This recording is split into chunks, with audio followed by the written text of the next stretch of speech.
you nominate an alternative chair to run the meeting today? I'm happy to nominate Rose Seaborn. Thank you, Councillor Watkins. Are you all happy for Councillor Seaborn to chair? Thank you very much. Thank you.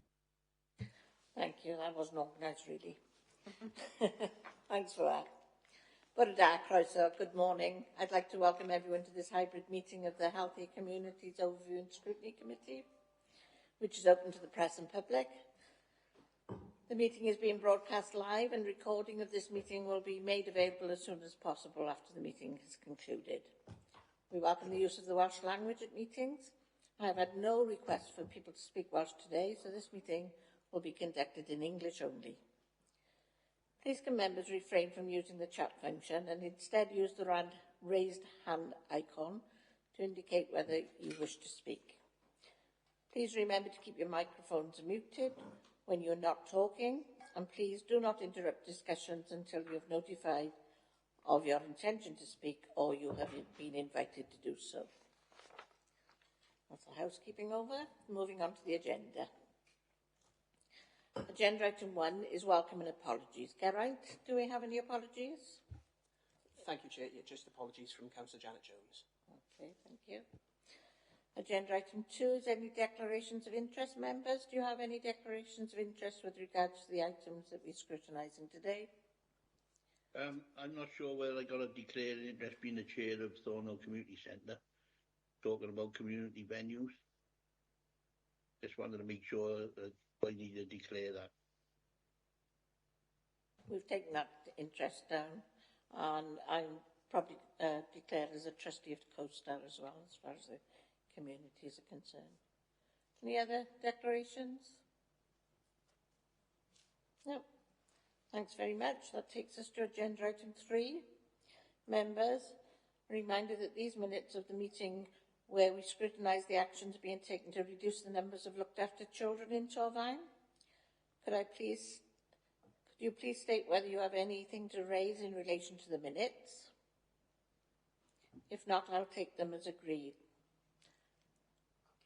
Yeah, they're agreed. Can I just take this opportunity to say a huge thank you to our foster carers, along with Councillor Richard Clark and Councillor Colette Thomas. As members of the corporate parenting panel, we had a pleasure of attending a thank you lunch to say thank you to the present and some of our long service awards to our foster carers during Foster Carers Week recently. I think it was an excellent event. It's something that has gone by the wayside during COVID and everything, but we had an excellent gathering of our foster carers, and a huge thank you online to those people who take out. They open their hearts and their homes to our young people. I'd also like to express our thanks to the students of Aberystwyth School who performed a musical interview at the event, so it was really, really pleasurable. Thank you very much. Agenda item 4 is the action sheet. Rebecca, could you please run through the action sheet, please? Thank you, Chair. So, members, you'll see there are a number of actions set out there that arose in the meeting before the last meeting, which was looking at addressing the housing crisis. You have had the information on all of those action points emailed to you now. So, unless you have any further questions on those, I've nothing to add on that. The last action point then is the recommendations from the last committee. As the Chair's already mentioned, that was when you looked at reducing the number of looked after children in Torfaen. You've also received the responses to those, so I've nothing further to add on those, Chair. Takes us to agenda item 5, the Community Wellbeing Strategy draft. Okay, I'm just confusing my papers here. We're going to invite members to ask us. I got lost a bit. Sorry, Bex. Okay. Oh, there we go. We swapped pages, so there we go. Agenda item 5, which is the Community Wellbeing Strategy draft. Before we commence discussions, I would like to welcome Dave Leach, the Strategic Director of Communities and Digital, Bethan McPherson, the Head of Communities and Renewal, and Councillor Fiona Cross, the Executive Member for Communities. So, I'd like to start by handing over to you both for a very, very brief explanation of the report. And if at any time you want to come in, Fiona, please just give us a shout in a minute. So, Dave. Thanks. Morning, members. Yes, so today is essentially to bring forward the draft Communities and Wellbeing Strategy to you, which was obviously presented in terms of the initial vision and objectives back in December of last year. This is to reflect our new approach that we are proposing going forward, and sort of led by us as a directorate who's sort of looking at that community-led approach.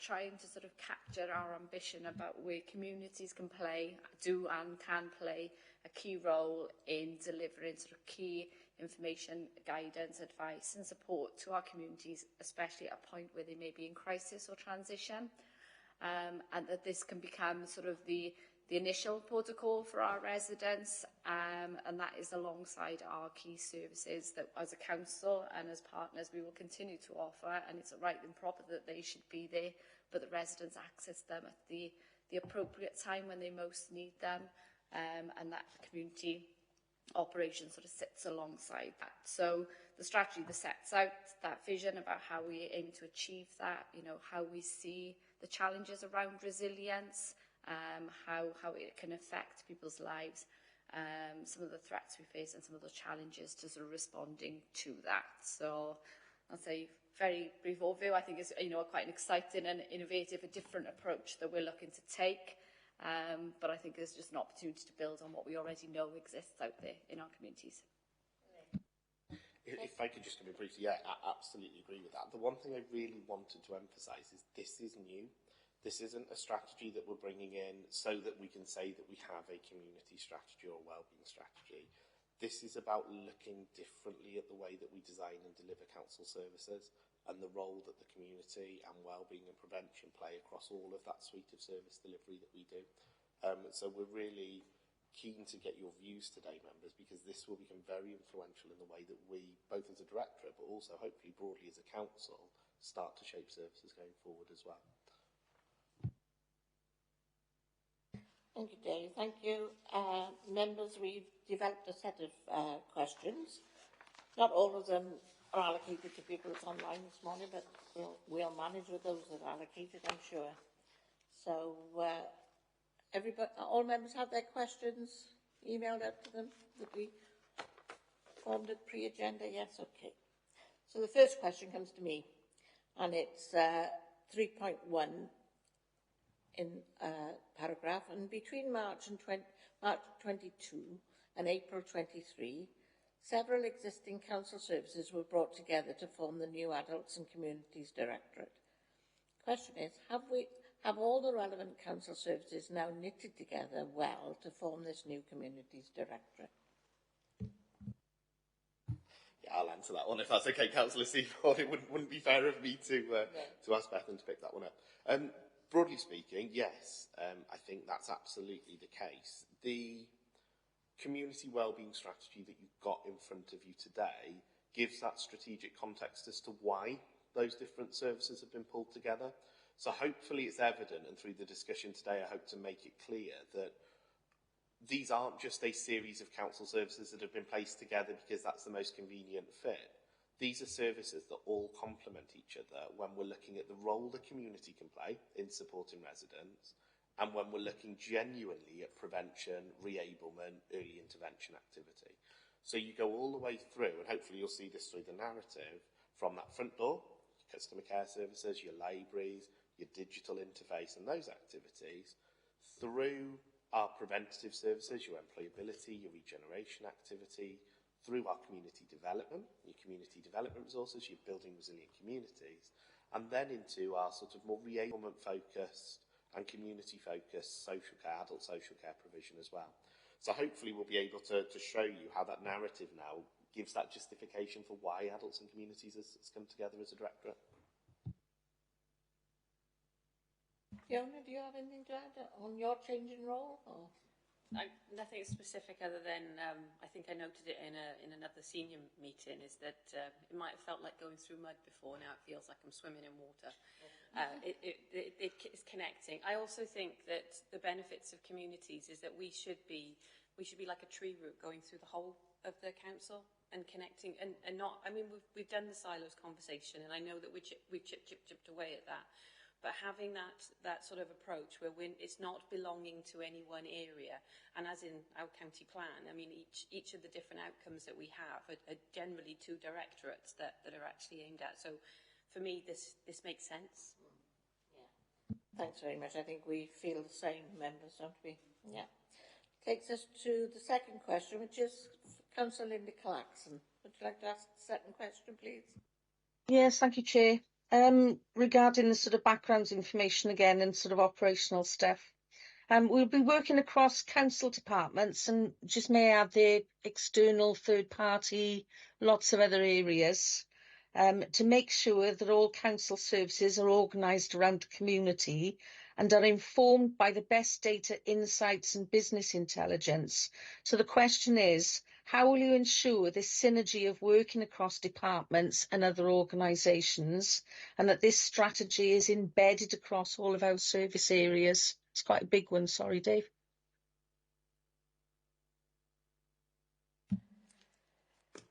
And so in terms of how we ensure it's embedded across the authority, I think it probably aligns with a number of key pieces of work. Obviously, we have the county plan, so it will be referenced and acknowledged in there. We're also looking at design principles for service design. So one of those is around well-being. There's one around community. So actually, when we're asking departments, or departments are looking at their services, it's their challenge to ensure that they are making consideration to a communities-led approach. And us, I guess, as a director, consistently communicating that messaging and championing this strategy as the approach. So, you know, and it's a challenge in a constructive way, isn't it? You know, I would suggest that most of our directorates and departments already deliver community-facing services, so it's just almost around that enhancement of, and actually then that additional layer about how our communities can complement and enhance the service design, but ensuring we are putting communities at the forefront. Yeah, absolutely great. At a corporate level, just to give a bit of reassurance there, this has been a regular discussion point within the council's corporate leadership team. And I want to make really clear at this stage, this is not a strategy that is purely sitting within the Adults and Communities Directorate. This is a corporate strategy that cuts across every activity that we do as a council, and leadership team are having those debates and discussions about how we can do this. So at a head of service and at a group leader level, we've already run workshop activities about what this means in practice. So those design principles that Bethan mentioned are absolutely key. We put those principles up at the forefront: early intervention, prevention, and that community-focused activity. And then we start to challenge services to say, are you doing those things? And if you're not, how can we help you do that? And that challenge is happening already and will increase significantly once this comes forward. But at both the service and directorate level and at the corporate level, people are accepting that this is cross-cutting. Just to pick up on your point, Councillor Clarkson, around the other partnerships, absolutely. Hopefully you'll see from the narrative in the report, there's no intent here to say that we're doing this alone as a council. The point we're making in this section is we've got to get our own house in order first. We've got to make sure that we get those systems working before we go and tell others about the approach we're taking, because ultimately we can't go and speak to colleagues in the health board, colleagues in the police and say, please take a communities approach, if there's any way that they can turn around to us and say, why should we if you're not? So if I could just come back in just briefly, Chair. So I suppose the issue there is, how do we evaluate the progress with this going forward so that we can know that things are on target and the improvements are being met, and this synergy is bedding in well? I mean, from a governance, and perhaps Dave will come in more on the sort of the data side of it, but in terms of the governance arrangements we're looking to put in place, there will be sort of a distributed leadership, so we will have a strategic group that will be made up of our key partners that will hold that position in terms of evaluating the strategy, looking at our performance and are we delivering against the objectives that have been set, and that representation will be both internal and external to the council.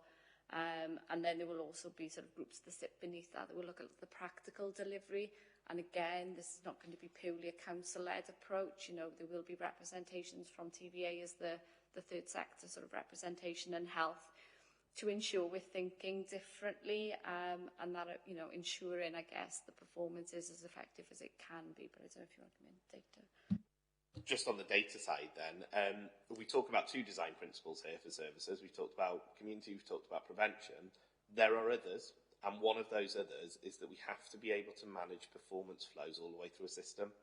So where you've got a service, it's normally operating in a system. You've got customers who you are working with, and you've got an objective or an outcome that those customers want to achieve at the end of that. And there'll be various stages along that journey. One of the design principles we are looking to bring in is about being able to very clearly monitor and track the flows through every stage of that system. So we should be able to tell whether the community are engaging with a service in the way that we expect at every stage of that service journey. We're not there yet, because that will obviously take some time to design up, embed, and the performance data for each service will be entirely unique to that service, because it will depend on what the service is delivering.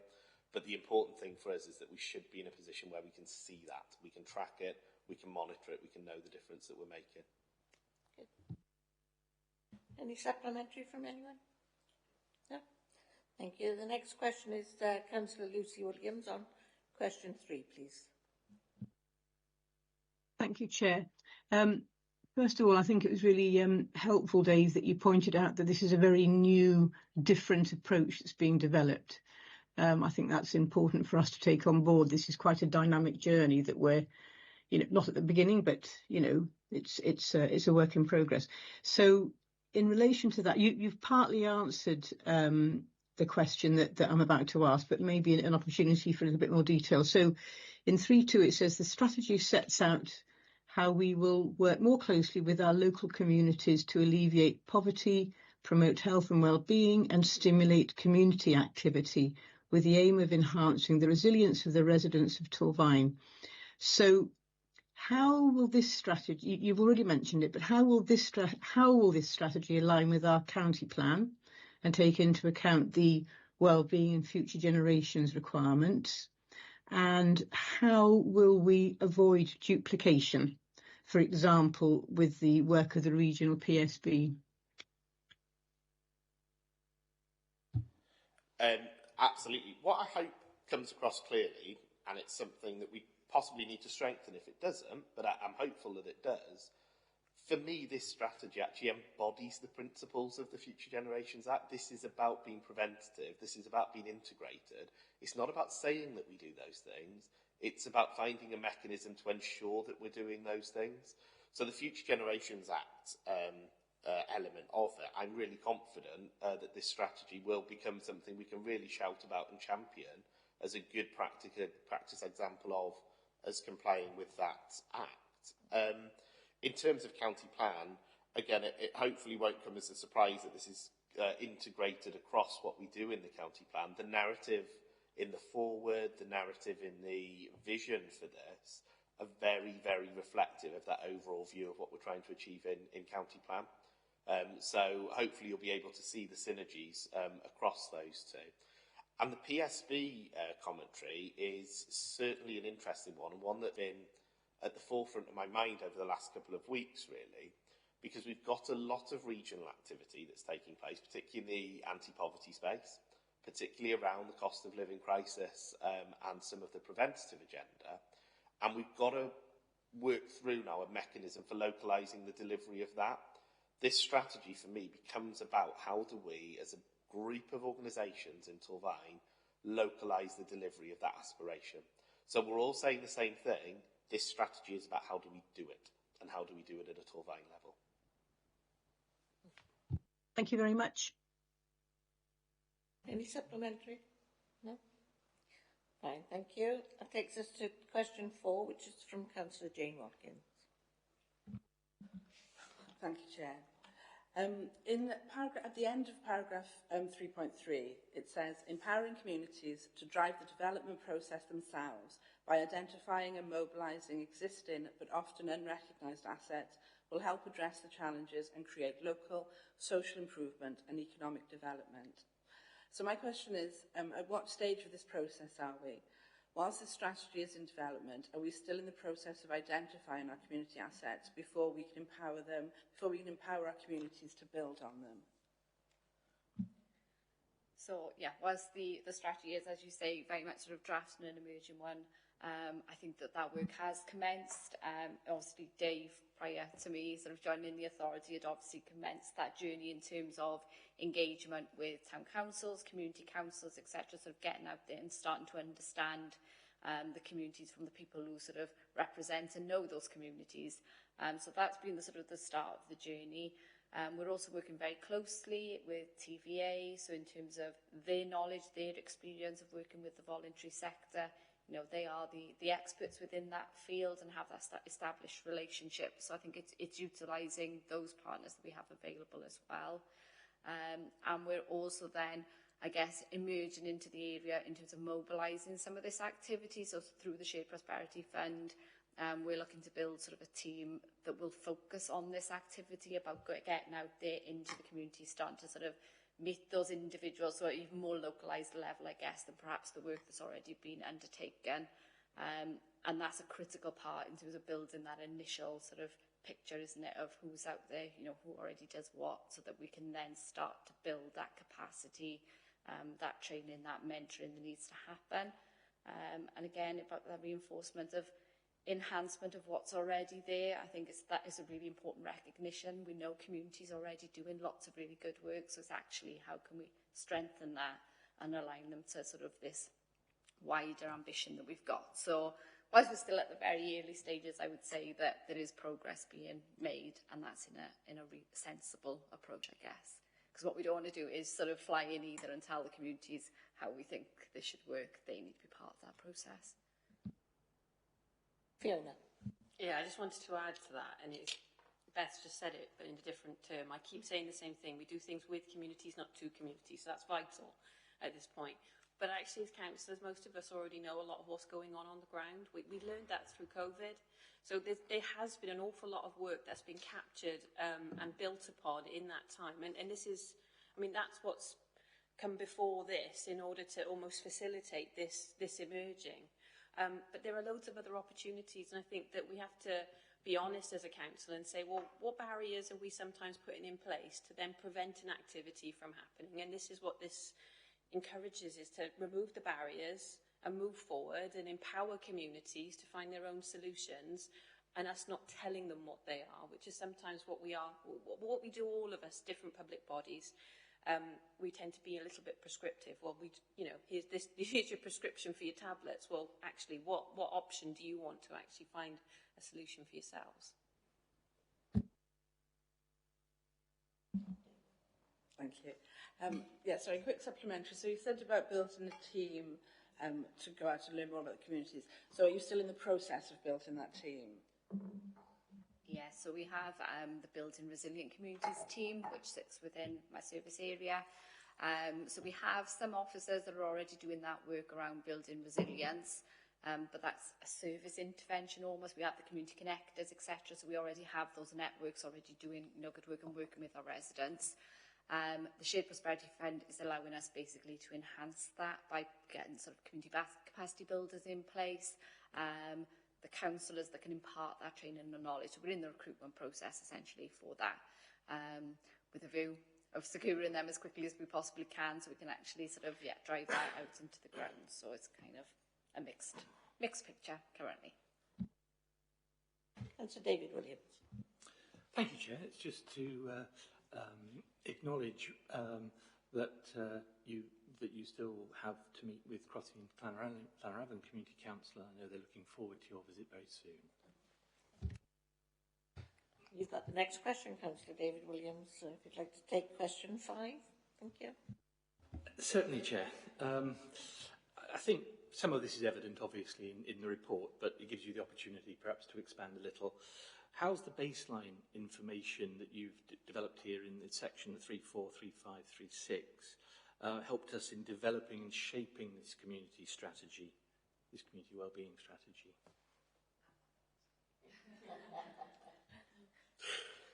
No, really good question. I've given you a snapshot here of the baseline information. what you'll see in appendices 1 and 2 of the actual strategy itself is what I might class as further baseline information that's come from discussions with members as well. So I wouldn't, just to start, I wouldn't want members to think that this is the only data that we've used and we're basing it on this. One of the things that I know this committee was very passionate about the first time we spoke is engaging with town and community councils, and again, I'm looking forward to coming to Crosskeely and Lanarhaven soon as well, but engaging with town and community councils and with members to understand the perceptions of their local area too, and that's really important and something that has been driving what we've done. But in terms of the hard data here, when we talk about looking at challenging and alleviating poverty, when we talk about improving life expectancy, and particularly healthy life expectancy, the data sources that we've presented here are the most up-to-date and relevant ones for those different areas. And it's important that we do look at those two factors, because when we start to talk about the threats to resilience within communities, which will be coming up, I'm sure, later in the conversation, deprivation and some of the symptoms of deprivation and a lack of healthy life expectancy underpin quite a few of those threats to resilience. So we need to be mindful of them. But what I don't want to recommend in this approach is that we as a council go in and do. We go into a community and we say, we'll tackle poverty, we'll sort poverty, we'll make sure that people live longer. It's for us to work with those communities to say, this is what the data says, these are the challenges that you face within your area, how do you want to work with us to address them? So the baseline data is there, the baseline data has helped to shape those ward profiles, but it's not now about us saying, and therefore you must do this. It's about us now saying, let's start the conversation about how you want to work with us and fill in those gaps. Because one of the things that I think we've all learned through COVID and before as well is that when you have those conversations with community groups who are already up and running in an area, they probably know a lot of this already. They're living it. They have that experience of this. But there's some parts where they may be surprised. One of the ones that I think surprised me was the extent of debt and concerns about debt.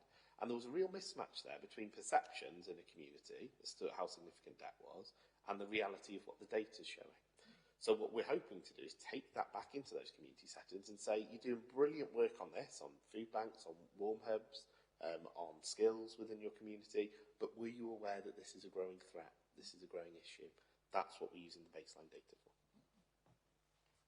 That's very helpful. I think you've explained well how data is a reference point and a tool, but it doesn't drive the activity in itself wholly, but is actually a kind of monitor and a check on whether you're making an impact change. Thank you, Councillor Williams. Mine's the next question, and you touched on perception of community, so it's relating to 3.6.1. And perception of community, when I asked whether the community was in a position to influence decisions affecting their local area, 26.1% felt that they could.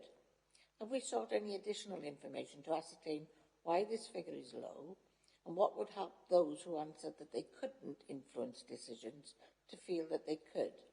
And how have we taken this information into account when developing the strategy? In terms of have we sought any other specific information, what we haven't done, we haven't gone out to the community with that particular question. So we haven't gone out and said, can you explain to us why such a small number come back on our resident survey to say they're in a position to influence.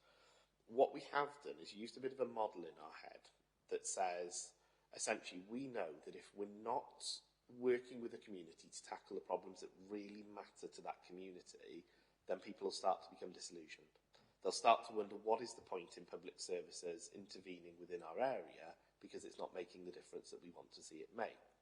And we know then that in those areas that tends to lead towards the feedback that we're having here, which is communities say, we don't feel like we can influence what's happening on the ground. We don't feel like when we're telling you we have a particular problem to do with, I don't know, it might be food poverty, fuel poverty in our area, are you in a position to change something? But on the same side, we've got services who are saying, we're trying to help. We're putting service provision into this area to support that. And as a council, we absolutely do that. So this for us is about, like I say, brokering that conversation to say, why is it that when we're injecting services in, and you're telling us that there's a problem that those services are there to resolve. Why is it not solving that problem? Why is it not coming to the solution that you want it to come to? Build the solution up with us. But importantly, if you're building it up with us, be a part of it, help us deliver that.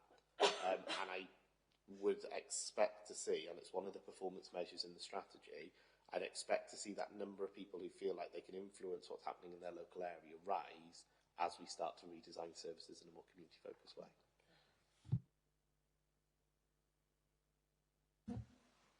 Thank you very much. Councillor Clarkson, you have question 7, please. I'm not sure it's Councillor Evans has got his hand up. Apology. Yeah. Thank you, Councillor Clarkson. Yeah, Councillor thank you. Evans. Yeah, I just wanted to come back in that on a figure that's been quoted on the last question. Sometimes the community don't feel valued, and also when they do contact the council, it takes a long time to get a response, and they're not always getting a response. And therefore, as members, we sometimes got to chase up on the response to support them within the communities. Is there any way we're looking to, to be quicker in our responses to support the communities? Yeah, it's a really fair question. So there's two parts to this for me. Firstly, response times are improving significantly. We've just looked at the performance data for April this year compared to April last year, and the improvement has been significant. Call waiting times on our call numbers are all down by quite dramatic numbers. We're seeing more engagement with people at that front door, and that's due to hard work that customer care have been doing to try and improve the flow of people into the system. But one of the really important things with this strategy is that we've got to be mindful this is about us working out in communities to solve those problems, not channeling enquiries into customer care and into the council. So one of the things that we'll be looking to develop with this is local solutions to local problems, working with community groups a bit better, working with TVA a bit better, working with our partners a bit better, so that that demand doesn't need to come into a council front door, because in essence, if it gets to that point, some of that demand should never have got there in the first place. We should have been doing better with our community groups on the ground to stop that even needing to come to that front door. So I take your point, and we certainly do and need to improve and are improving our customer care experience at the front door. But this, for me, is about making sure that the solution is delivered in the right place before it gets to that front door, and the role that we have in shaping that as a council. On that point, I think communication is a huge player in this, because if people are not aware where they can go or what they can do, then they automatically come into the council's front door. So I think our communication strategy is a major player in that too. Councillor Clarkson, do you want to answer your question? Thank you, Chair.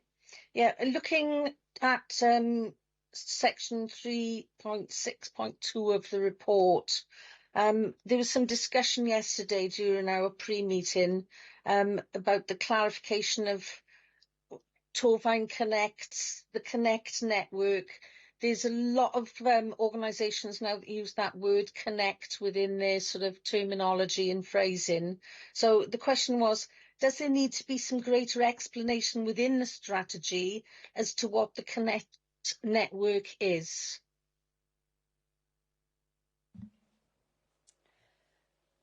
Yeah, I think we can probably take that on board, and I think it's probably part of what we're looking at as part of the strategy and the sort of the detail that sits beneath it.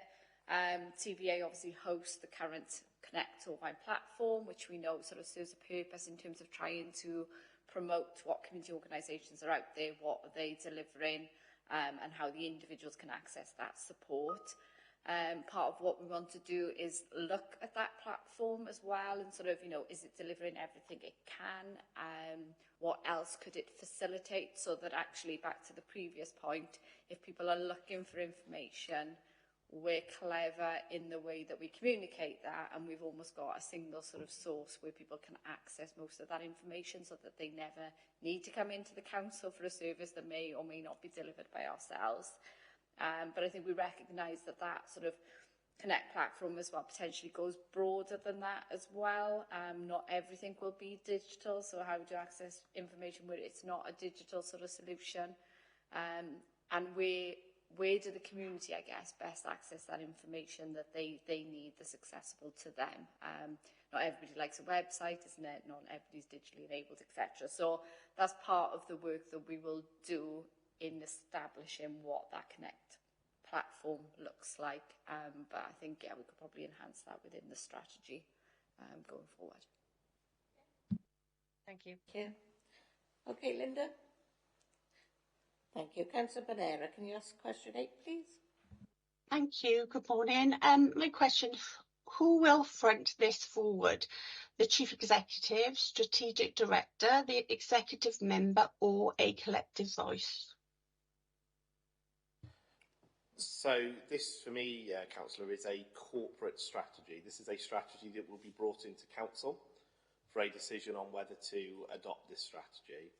Going forward, in terms of managing the performance of this strategy from an officer level, it will be managed by leadership team, as we do with all strategies. So although I will be the owner, I will be the person who has brought that strategy forward, we will manage it collectively as a leadership team. I don't know, Councillor Cross, if you want to pick up on the political management of it and whether it will be the same arrangement there, but that's certainly the position from an officer level. I'm reflecting exactly what Dave's saying. The narrative that we've got within the Cabinet is that we're trying to share that joint responsibility, but I think it's actually crucial with this particular portfolio because, again, as I said, with communities running through like the root of a tree, you know, the only way this is going to work is if we're all listening and talking to each other, but taking ownership. Thank you. Any other comments? No. This takes us to the key scrutiny question, and the question is, does the forward explain why communities and wellbeing and prevention should be genuine cornerstones in how council services is designed and delivered?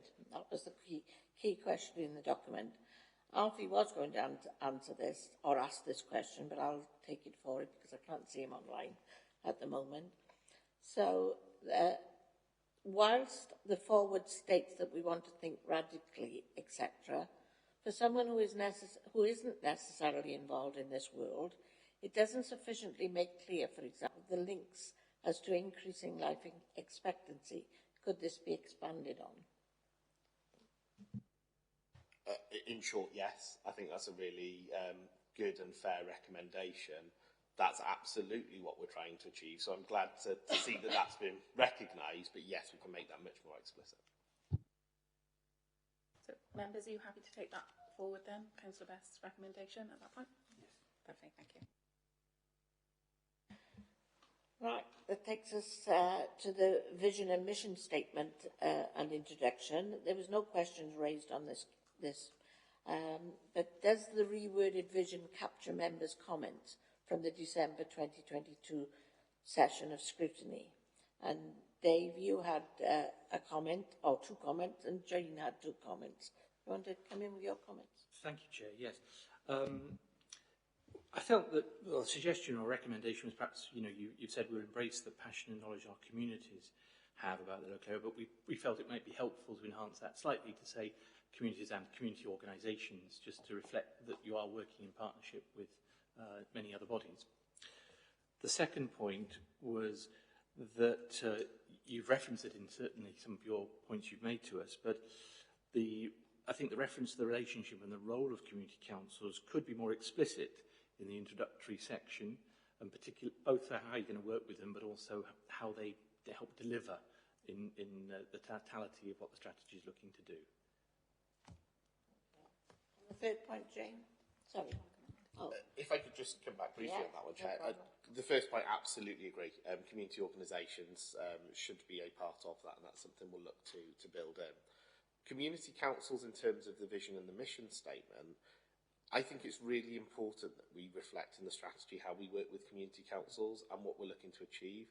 I would suggest perhaps building that into the forward and bringing it right to the front rather than incorporating it into the vision.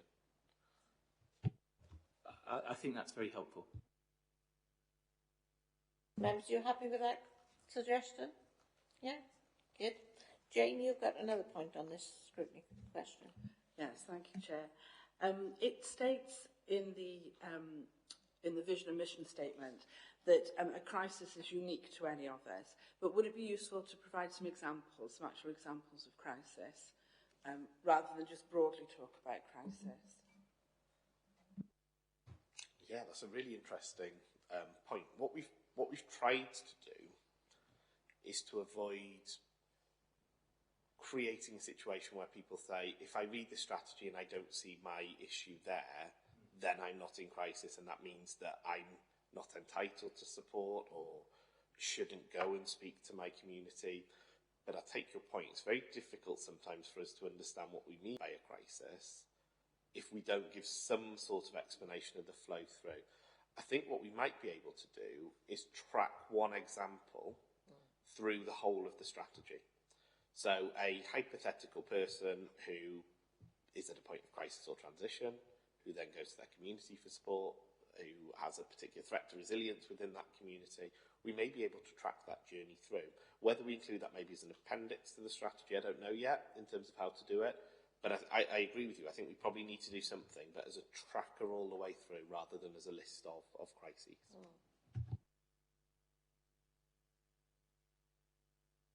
Members, you're happy with those recommendations? Yeah?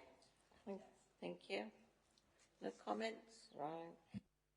That takes us to question 9, which is Councillor Watkins. Thanks. Thank you. Can you set out in more detail for us how you arrived at the 19 threats to resilience?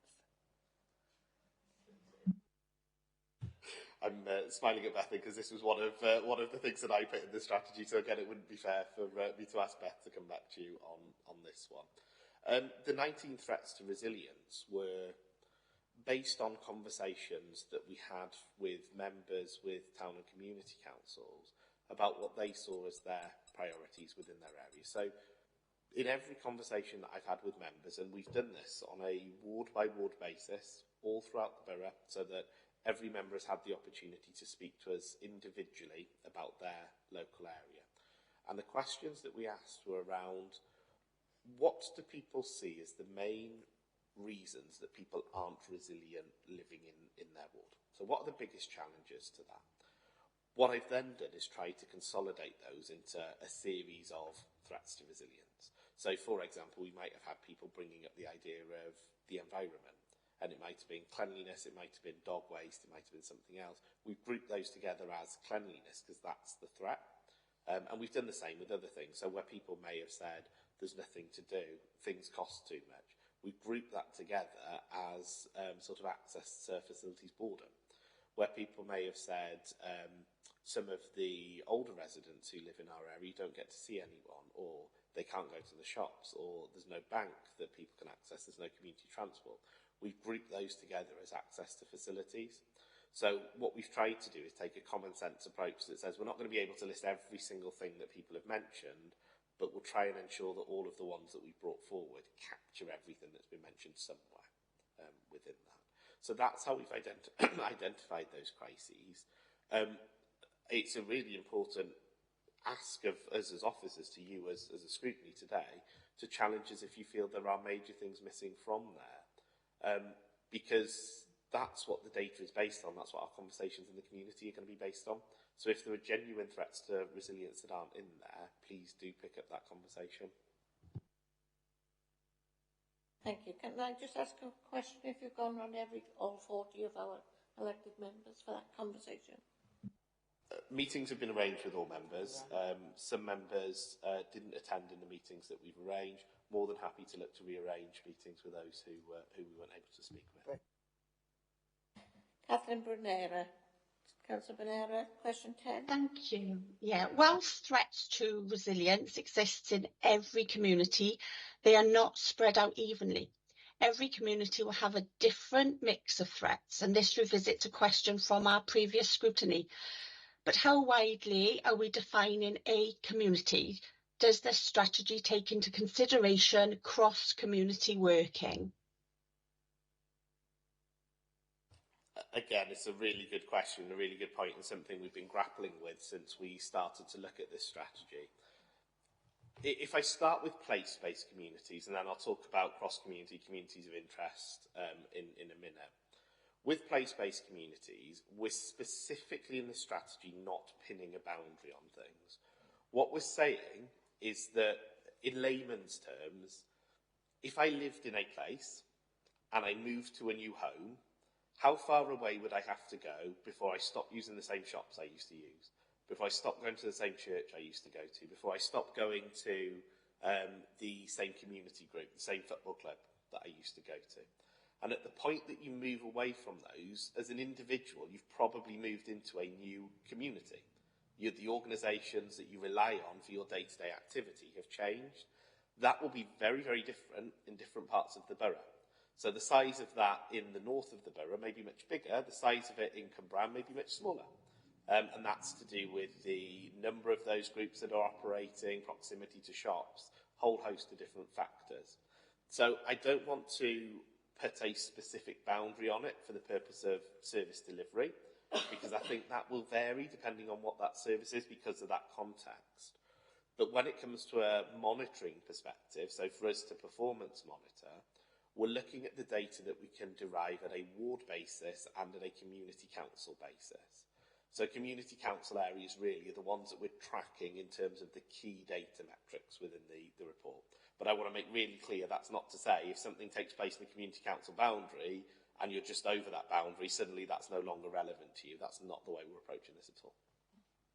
Okay. With that, Councillor Pereira? Yeah, thank you for that. Thank you. Any supplementaries from anybody? No? Okay. Sorry. That takes us to a key scrutiny question. Are we missing any threats to resilience? And we've got some potential recommendations. Dave Williams, do you want to come in with your first one? Yes, do you want me to cover Alfie's as well? Yes, please. Okay. It's helpful you've laid out how you got to this, and that probably explains why some of these things might be missing. But one of the things we picked up was obviously losing a loved one is a very major hit to resilience, and a big driver why people lose resilience. So we felt that should be recognised, as an impact factor, and certainly in the transition. And there are other factors as well, such as access to digital tools. The fact that people may not be able to, that may be related to poverty, it may be related to age, a number of things, and potentially the gaps in sort of provision like mental health. You've put poor mental well-being, but sometimes that's one of those things that is patchy, let's put it that way. So we wanted to just point out a couple of things there from that. Thank you. Thank you for that. Members, you're happy to include those as recommendations? I am. I think it's really important, especially the loss of a loved one. So many other complications come from that. Linda Clarkson, you've got a possible recommendation too. Yes, please, if I could. You've included job insecurity and employment within the threats to resilience. Another major one that we're all going to have to deal with at some point is retirement. And it seems that this is something that there could be some more proactive sort of involvement across organisation, even with employers, preparation for employment, somewhere for people to sort of link in when they've hit that point where they retire, because it is another huge transition in life. So we were just wondering whether that should be included in the list more specifically within that job insecurity and employment section. It's a really good point, and this goes to the same point actually as the losing a loved one as well. Both of those are really important transitions in a person's life, and as a result of that, your resilience will be challenged at that point. Everyone's will. How we respond to it is very different and very unique, and how far we need service support is very different and very unique, but everyone's resilience will be challenged at that point. Whether that's a place-based factor, so something that is more prevalent in one community than in another, is something I'll need to go away and have a look at some data on. My gut feel at the minute is that those are examples of transitions in people's lives rather than a particular threat within a community that makes you less able or more able to be able to manage that when that happens. So if that's okay, I'd certainly take that as a recommendation. My suggestion and suggested response there would be that we look at maybe making it clearer that they're transitions rather than threats. Yeah. Yeah, that's good. It's just to look at it in the whole. Thanks. Thank you, Linda. Yeah, I don't know if I could say, Chair, I think I did use that word myself, so I think... Thank you. We'll take that forward then. Thank you very much.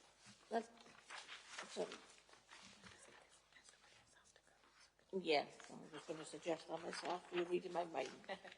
There we go. So, on the strength of the community, there was no question raised, but there was a question from Dave again on have the right community responses been identified. So, do you want to bring that up?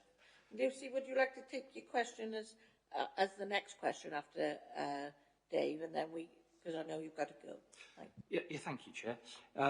Just a really point we thought here was, would it be useful to reference how a person can be signposted to the relevant service, and also should there be reference given to the kind of one-stop front-end approach?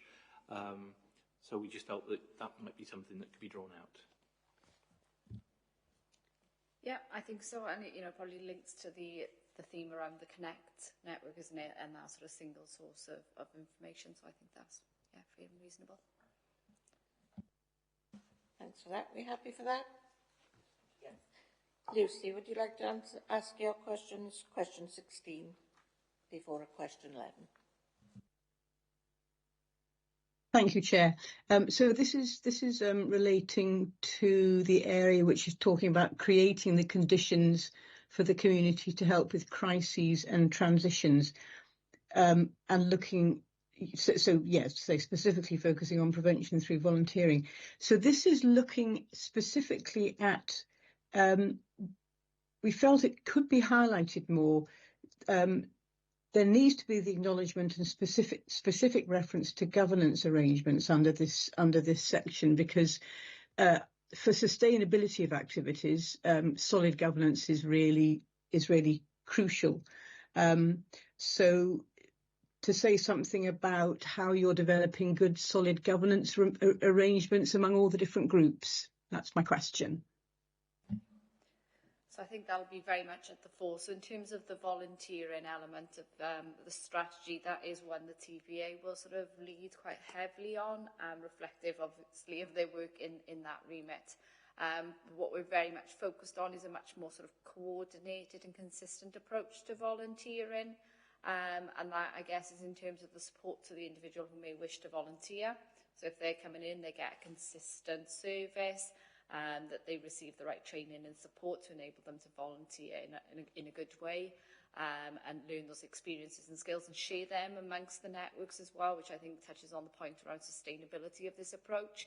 That then will be mirrored in terms of the organisations as well. So it's just around that consistency, isn't it, about robust governance, about sharing best practice. And that is part of the rationale for why we want sort of a more sort of coordinated single approach to volunteering, and TVA being at the sort of the front end of that. And that would apply across the board to all types of volunteering. So we're talking about sort of very informal community volunteering through to those that we facilitate through the organisation as a council, that they also get funded through the same way. So we've got a real clear picture of what volunteering looks like, so that can become more robust, and that we've got the governance arrangements then to support them appropriately now, and then in terms of our longer term sustainability, because I know there's a risk that volunteers do come and go, isn't it, so that you don't lose that experience and knowledge, and that's passed on and transitioned as we go forward. And just to make that explicit, in the actions under that volunteering action, there is one that explicitly says, in partnership with TVA, work with community venues to develop a specific volunteer campaign aimed at succession planning. This is around making sure that the governance is there. I might be showing my age, but WCVA used to be very active. I don't know whether that's still going. But, oh, there we go. Okay. Thank you, Lucy. Any supplementary on that, anybody? No? That takes us back to question 11 now, so I'll be reading this one. Community leadership and planning at place. Within the actions set out in the draft strategy, there are no activities detailed around education and informing people of how local decisions are made and how they can influence on these processes. Do you feel the need specifically in addressing this in this section? I think that's probably an important point, and I think it's one that we have definitely discussed. So whether it needs to be sort of features more heavily in the strategy is probably a consideration. And that is what we're looking to do again, is about that empowerment of the community, isn't it? So almost a two-prong approach. We have things like participatory budgeting, isn't it, where, you know, that allows the community to play a bigger role. But there's almost that upfront work prior to them engaging in that process. It's kind of understand what is that process about, isn't it? What are the skills and experiences they need to engage with that? So again, we are looking at resource in terms of officers that go in and build that knowledge. Some examples, you know, if you talk about participatory budgeting, it could be about financial skills, numeracies, you know, some of the basic stuff that gives people confidence to engage in the process. So definitely, I think that is a key bit of it before we sort of assume that people will just come to the door and engage. You need to give them the tools and the confidence and the assurance, I guess, in terms of what we're going to do with that information, you know, and that they truly can influence decisions. So could it feature more prominent? Possibly, because it's definitely a strand that we've picked up on, we'll be taking forward. Any supplementary? No? No, that takes us to Councillor Linda Clarkson, question 12, please. Thank you, Chair. Looking at the Connect network again, and the support that schools can provide to their community through the Community Focused Schools programme. A little bit of explanation around that Community Focused Schools programme would be good. And also the question is, have we and will we be working with schools to identify what barriers they may have that restrict them from becoming community-focused schools? I know working with some of our primaries, they're trying to strengthen their links with community at this time. So they've already sort of identified that it could be improved. So just how are we working with them? How do we intend to work with them going forward? Maybe Dave will pick up in terms of the current work that's going on, but certainly the community focused school is one that's quite high on the agenda, I think, at the moment. And there are potentially, I guess, two opportunities for that. I guess there's the one in terms of the facilities, isn't it? The physical fabric of a school and the facilities they have available within them that lend themselves to sort of community activities and sort of allowing them to be used in that way as part of well-being, etc. Recognising there are challenges with facilitating that, but I think it's about working with those schools to understand what those are and how you can break them down. I think there's also an element for schools in terms of the part they play in a local community. They know the families, they know the residents, they know those subtle challenges that families won't necessarily disclose to services. They see it at the front door when a child arrives at school, isn't it? And I guess it's how you use that in a positive way. And I think there's probably lots of messaging and work with schools to sort of communicate that shouldn't be seen as us asking the school to do more. It's about working in a slightly different way. So actually the challenges they face within a school environment because of those behaviours that happen outside of the school, you know, how can we work collectively to draw that information out, isn't it? That's where the school can help. But actually then how do we bring the community in to provide some of those solutions, and then where they can't, where we bring in that service intervention. So for me, it's changing that narrative with the schools because they are pivotal in terms of what they hold and what they can facilitate. I'll let Dave pick up. Just to add to that then, in terms of where we currently are, that's exactly the conversation that's happened with the Head Teachers Forum so far. So we've done one initial session with the Head Teachers Forum on this already, very much introductory to raise that concept. And the concept is, without wanting to sound like I'm quoting an American president here, what can the school do for the community, but importantly, what can the community do to help that school deliver its outcomes as well? And that's something that I certainly got the sense in that room with head teachers they were very keen to work with us on. The next step through this programme now will be Bethan and colleagues in education going out to meet with head teachers individually to look at those particular challenges in the context of their local area. I have a point a minute, and I'll bring Fiona in. We used to have what was known as packed meetings, and that happened quite a few years ago, but we used to have a representative from the housing associations, a representative from the police, and the school, and we used to discuss any types of issues like that before. So it might well be, you know, rather than throwing the baby out with the bathwater, just have a look at what has actually been taking place. So, just very briefly on that, absolutely. What I would suggest, though, is one of the things we're really keen for is to have that discussion with community leaders and see what infrastructure they want, because what Blenavon wants to deliver and how they want to manage their governance at a community level might be very different from Fairwater, from Crossy, from other places. So PACT will absolutely be the sort of approach for some places, but for others we may go down a different route.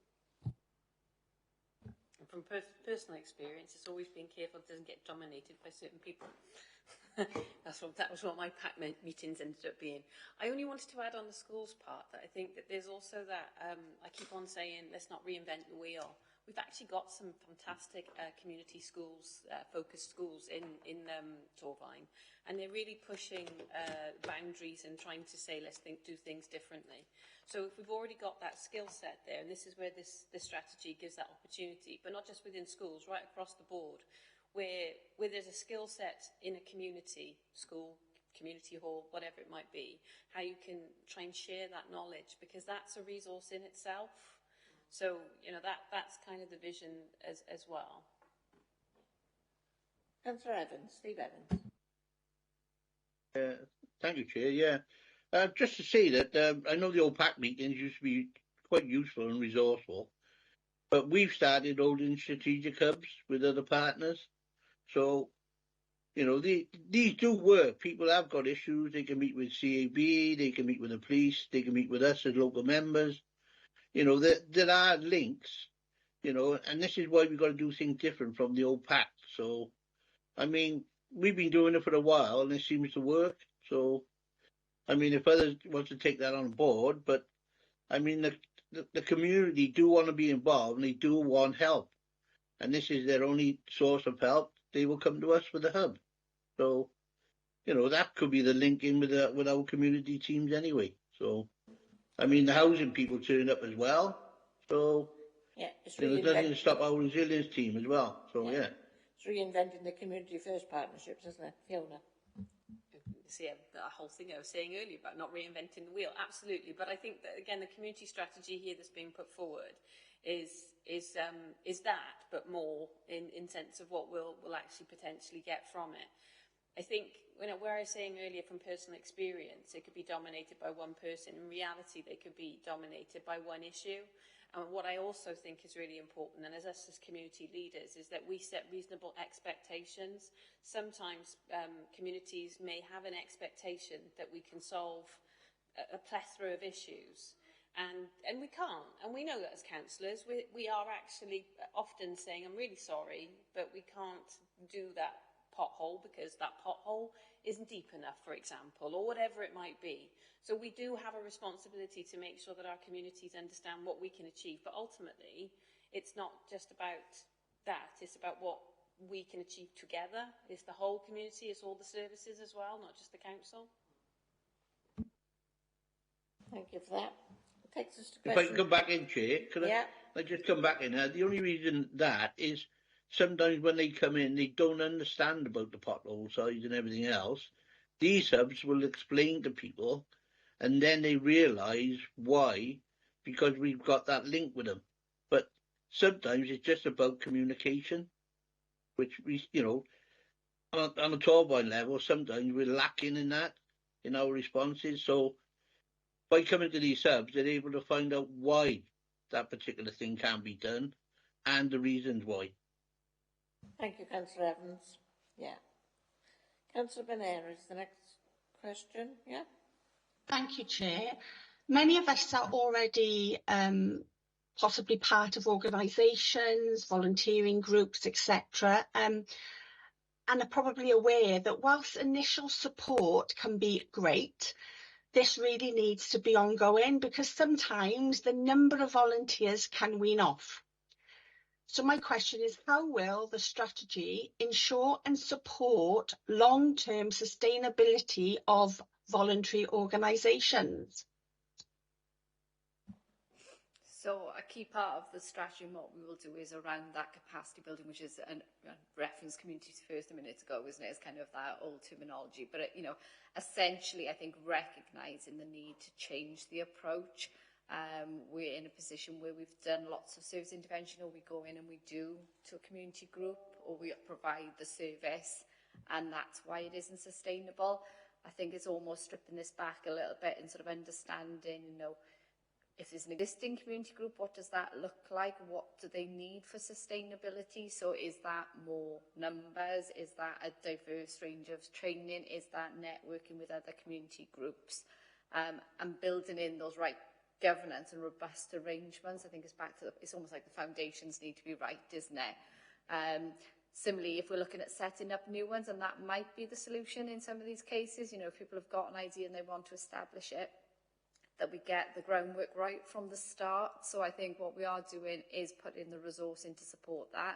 And again, working with TVA and their knowledge around sort of, we can look at grant funding, isn't it? But it's, I guess, not that assumption that grant funding is the answer to everything. They need to look at their financial sustainability in terms of income, etc., and not sort of their reliance purely on grants. So all of that will be factored into the approach that we're going to take. I did have another point then. I have lost my track. But essentially, I think it's that assurance that we know it's a risk, and it is a clear focus of what we want to do in terms of supporting the groups. Yeah, we've got some really good examples of where this has happened and where it's happened with some intervention from TVA and from others. So there's some brilliant examples of work that TVA have been doing to support community groups in Pontier, increasing the number of residents who are engaged in those groups, who are not only coming to volunteer their time, but becoming board members and other things. There was activity that we as a council supported in previous years around Friends of groups. There's Friends of groups now operating in the borough that have won Queen's Awards, voluntary awards, that are sustaining themselves because we injected that initial bit of support and we showed that we cared about the same issues that they did. At the end of the day, we're all here to try and solve the same problems. Whether it's a service response or a volunteer response, we all care about those same issues. So I think we've got some really good examples of how what we're saying in the strategy is doable, is possible.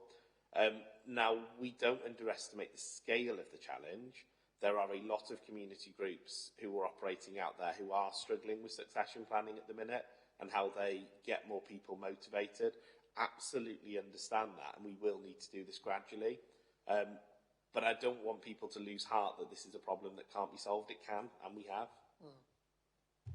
I also wonder as well if there is something in there as well around not the assumption that groups need to go on forever either. It could be that groups are established for a purpose, for a specific intervention, and that acceptance that actually they will perform a function, a service for a time-limited period, and then actually that activity ends. And I think sometimes we're almost fixated on the need to continue. Perhaps there needs to be that acceptance that actually, yeah, it starts, it finishes, it serves a purpose, and then it could reappear somewhere else in a slightly different guise. So I think it's maybe consideration to that. I think that's a big point on exit strategies, because, you know, something continues just for the sake of it very often. I stopped sewing scrubs a long time ago. There we go. So the next question is Councillor Linda Clarkson, question 14. Thank you, Chair. Again, staying on prevention through volunteering, I wholeheartedly support, as did the committee members, the prevention approach through supporting volunteers. And we understandably TVA will play a big role in that.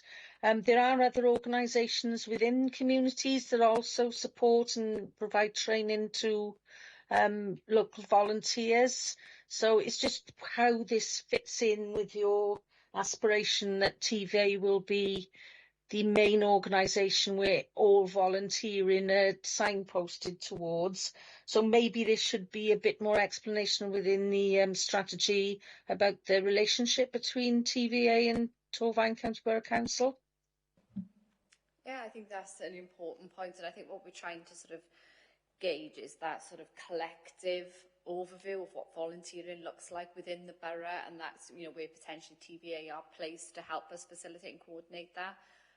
But fully recognising, you know, that isn't the only example of volunteering or where it happens. You know, we have examples within our own authority, within our own teams, where, you know, there's volunteering coordination that's happening linked perhaps to employment opportunities. But what we're trying to start now is opening those conversations. So rather than doing it in isolation, we do it as a collective, because that just adds value to what, you know, the volunteer gets in terms of the support, and potentially how we can support organisations who need those volunteer numbers. So perhaps again is something that needs to be a little bit more explicit. But yes, we fully accept that, you know, there are more than sort of one organisation delivering volunteering. It's how we coordinate that in a single way is where we're looking for TVA to facilitate.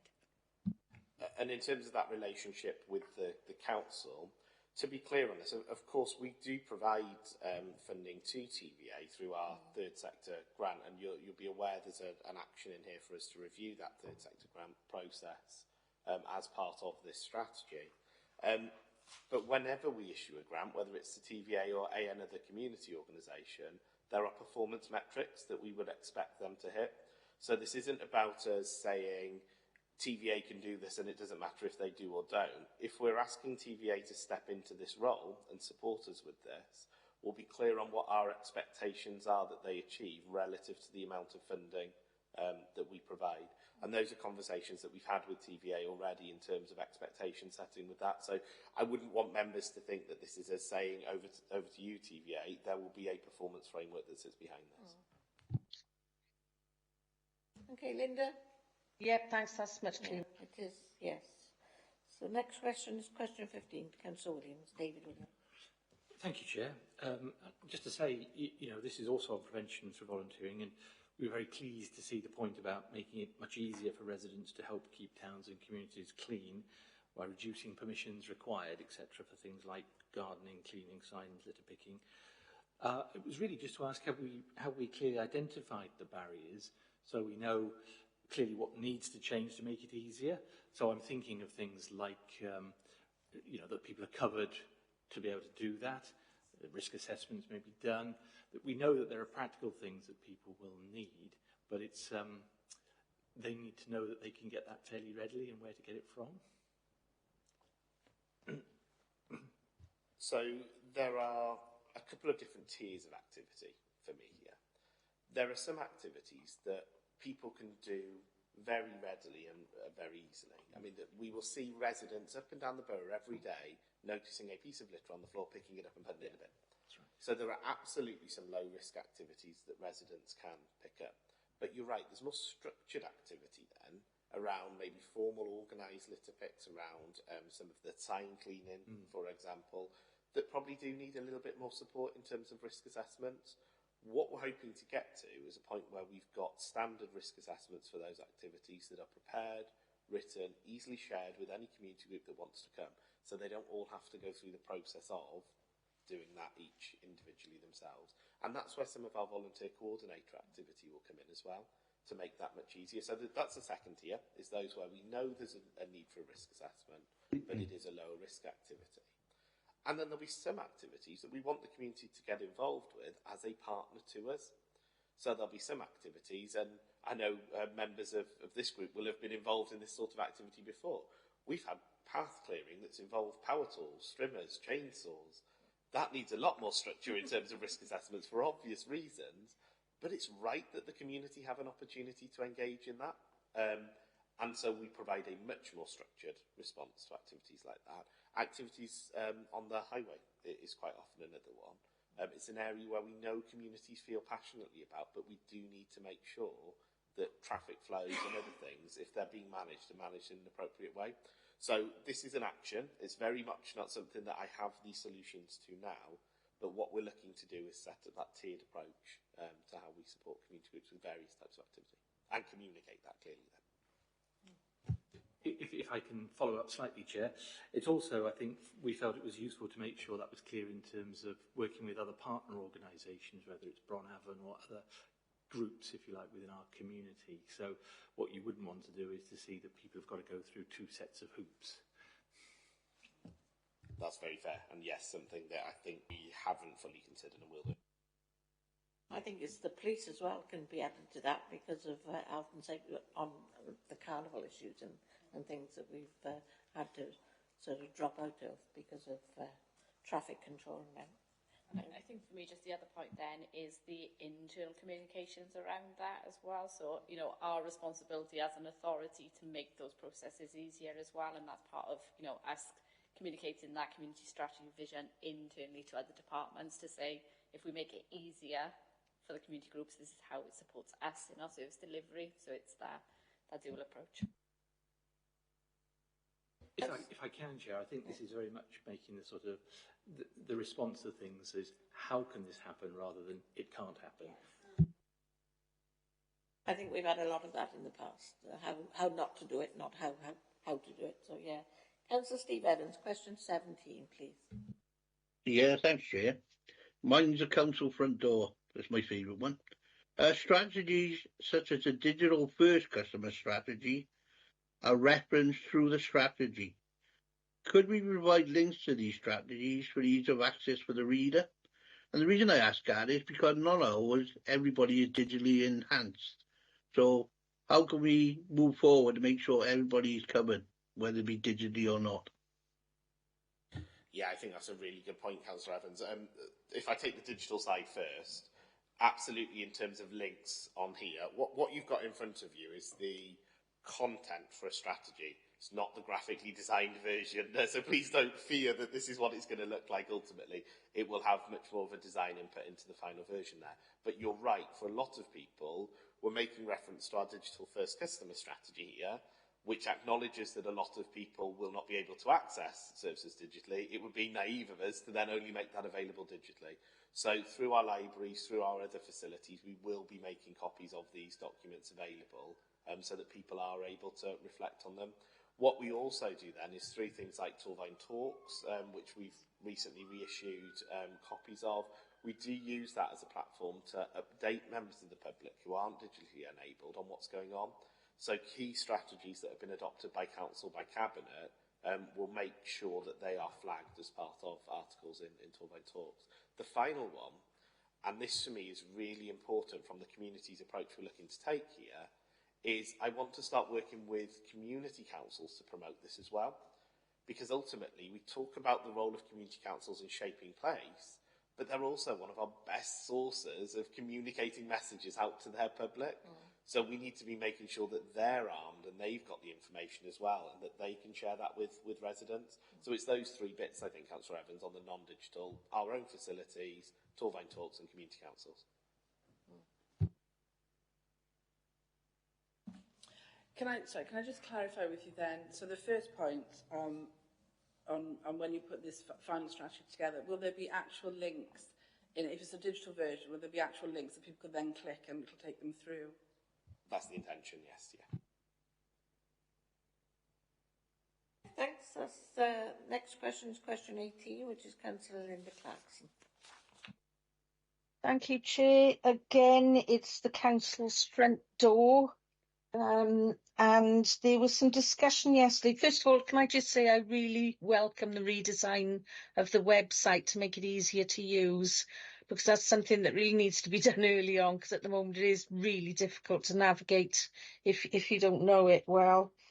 But looking at the strategy, it's saying there we have increased the percentage of adult social care inquiries that receive support from their community. And there was some discussion yesterday around the fact that we already know that demand on services is going to increase year on year, possibly quite dramatically, with the payback of more statutory services. So it was suggested that as we already have a forecast to show an increasing trend in numbers, would percentage be a more accurate reflection of outcomes? Yeah, that's a really good point. What I may suggest is changing it to percentage from that top level strategic tracking perspective, but monitoring the numbers too.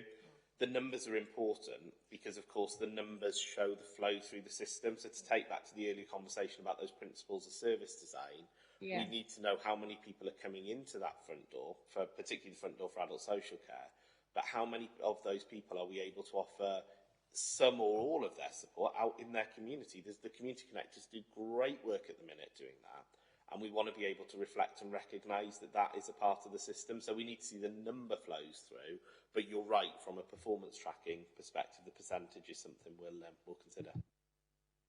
Thank you very much. That takes us to the key scrutiny question. Do the 6 strategic objectives reflect the members' comments from the December 22 session of scrutiny? And we've got a couple of comments or questions on potential recommendations. Dave Williams, do you want to take the first one?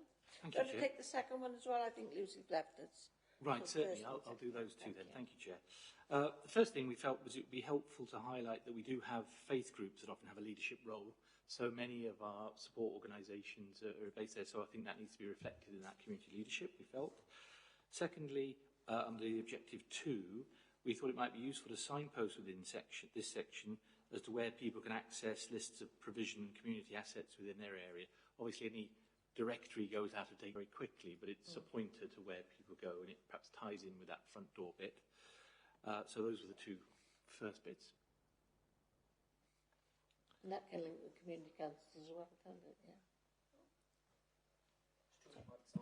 Sorry. It's all going on there. Yeah, I think in terms of the directory as well, it ties in part with that Connect platform as well. So it's back to that same conversation, isn't it? And I think we talk about sort of the website being a solution, the Connect platform being a solution. I think what we need to understand is what's the right solution for the communities as well.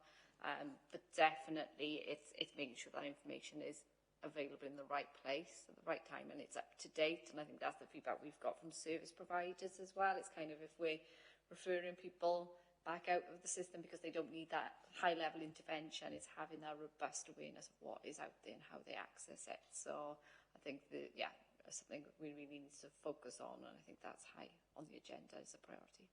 And because of that, whilst we'll be presenting some baseline data in this as to what the community offer looks like, I would caution against presenting a picture of what's available in community councils as a snapshot in time, because members of the community may then pick this strategy up in 5 years' time and be disappointed to find that that provision isn't available.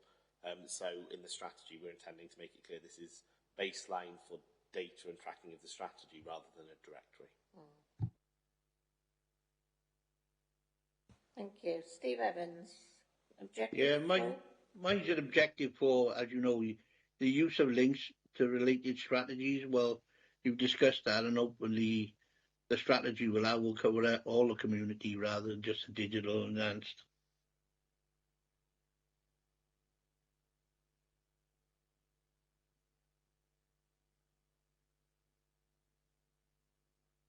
Yeah, we can't hear you. Apologies. You've already discussed objective 4 as far as the links are concerned, and objective 4 as far as the percentage rather than the number. So Dave Williams, objective 5, comment, please.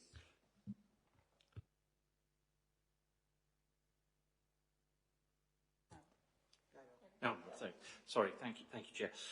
Yeah, we just noted as an enabler that's been touched on, but perhaps not fully, the value of the third sector grant programme, and it's important to reflect the role of town and community councils in supporting the grant process. So these are enablers, and we felt it was helpful to highlight this in some way, again, without being too specific, but yeah. Yes, I agree entirely with that. We'll look. And we're going on to the Appendix 1 and 2 now, which takes us to question 19, which is Linda Clarkson.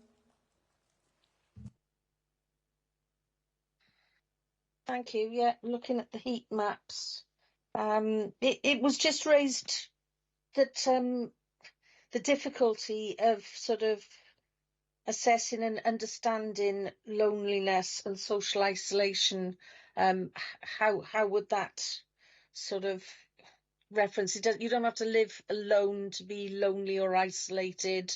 So it's a difficult one to pick up. So it's a perception issue really. How will we sort of identifying that more clearly, I suppose, is the question. so that we can gauge it going forward, how effective we're sort of in that intervention.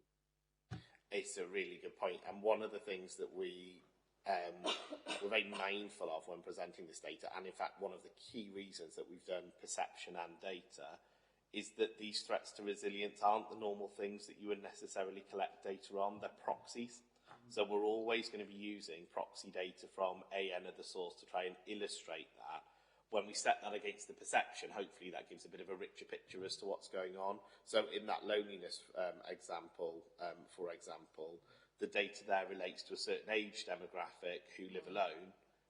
You're absolutely right, that won't mean that every single person who lives in that area, who lives alone over a certain age, will suffer from loneliness.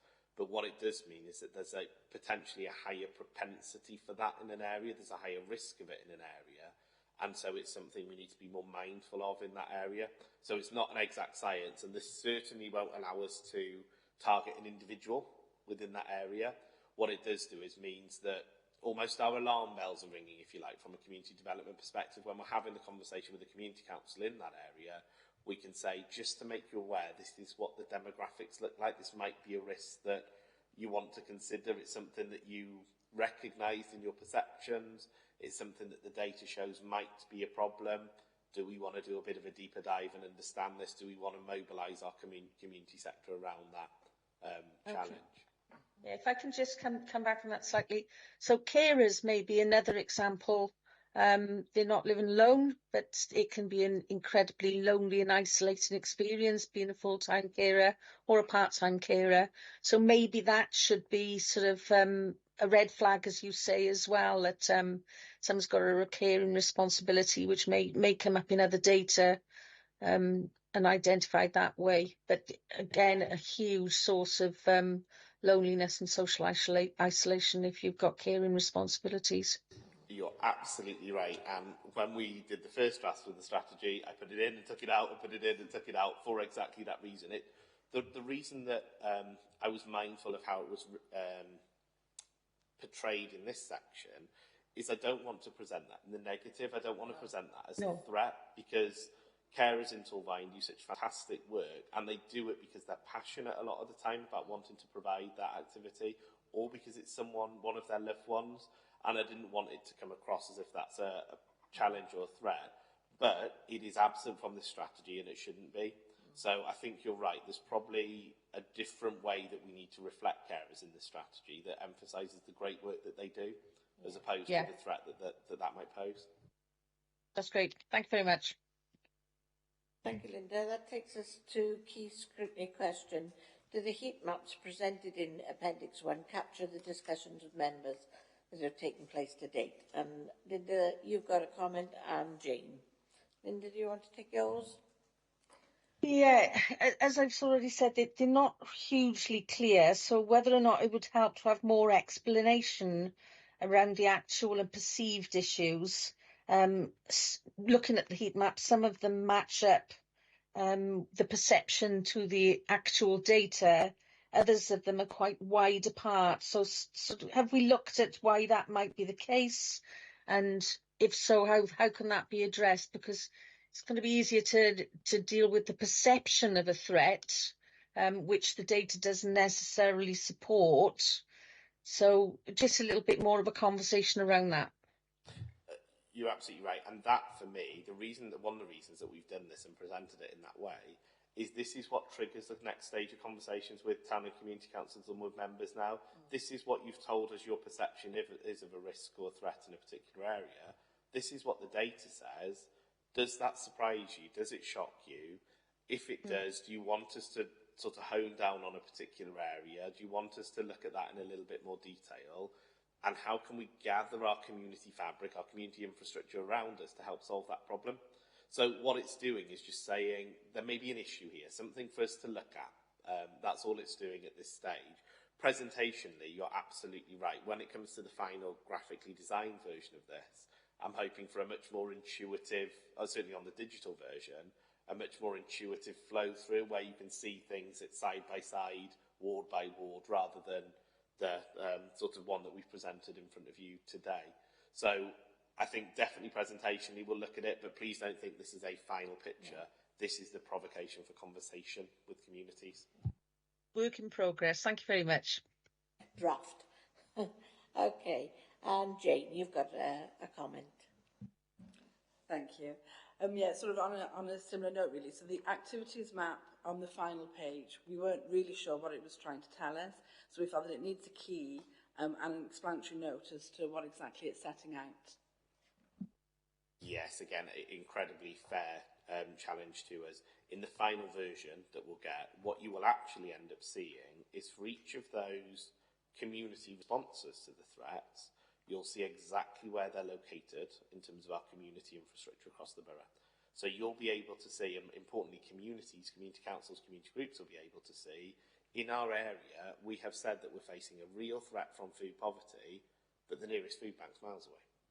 Or we do face a challenge with food poverty, but we've got 4 or 5 food banks here. Maybe we need to actually direct our energies and our efforts into a warm hub rather than a food bank because we're managing that demand. We've got that provision in place.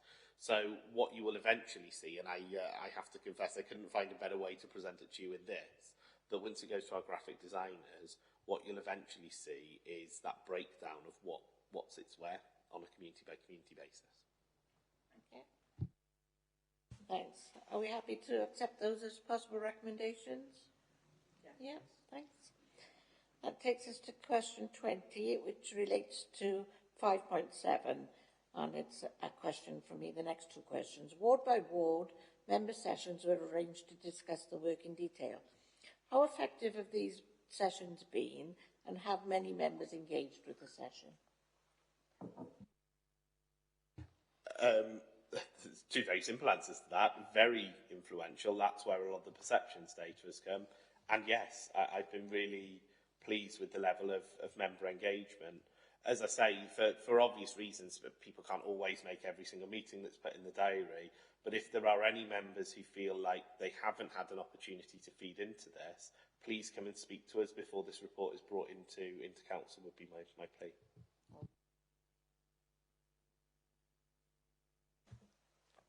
Question 21 on 5.7. Have ward profiles been developed, and if not, what are the plans for doing so? So I need to keep reflecting that this is our community wellbeing strategy.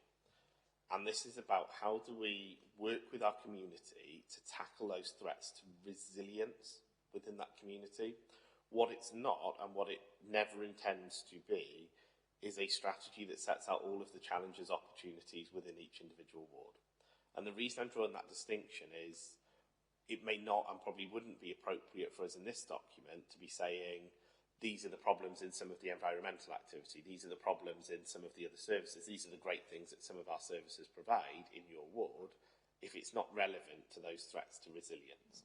So on a threats to resilience perspective, yes, the heat maps show exactly which threats each ward now faces and what your community infrastructure looks like in those wards to address it. It's not our intention as things stand to produce a ward profile as such, because I don't want to lose sight of what we're trying to achieve here, which is strengthening the resilience of communities to be able to respond. The point is more understanding what issues are in that ward, and it may well be resilience or any other issues, but I know members found them really useful when they were produced many years ago, but actually understanding, and for other members it's useful to understand what issues are in other people's wards when it comes to decision making. You know, everybody shouts for their own corner, but if people understand what the issues are, and it may be around resilience or any other issues, I found ward profiles quite useful, but just my comment. Jane, do you want to bring? Yeah, sorry, just to tag on to what you were saying there, and then obviously draw on their experiences. So if they've had an issue for a while and tried this and it didn't work, well, we won't try that then, but if they've tried this and it does work, brilliant, then we can copy that or use their wisdom for that, which would be good. Absolutely. So if it's about tackling one of those threats to resilience, then there is definitely a place here. There may well be a place for wider ward profiles as part of our county plan and how we look at the delivery of our service provision and everything else. So it's certainly not a resistance from me to having ward profiles. I just really want to keep that distinction that this is very focused on building community resilience. Jane, you've got the final question, I believe. I have. Thank you, Chair. So, once finalised and following consultation, how will the strategy be published and promoted to our residents and communities?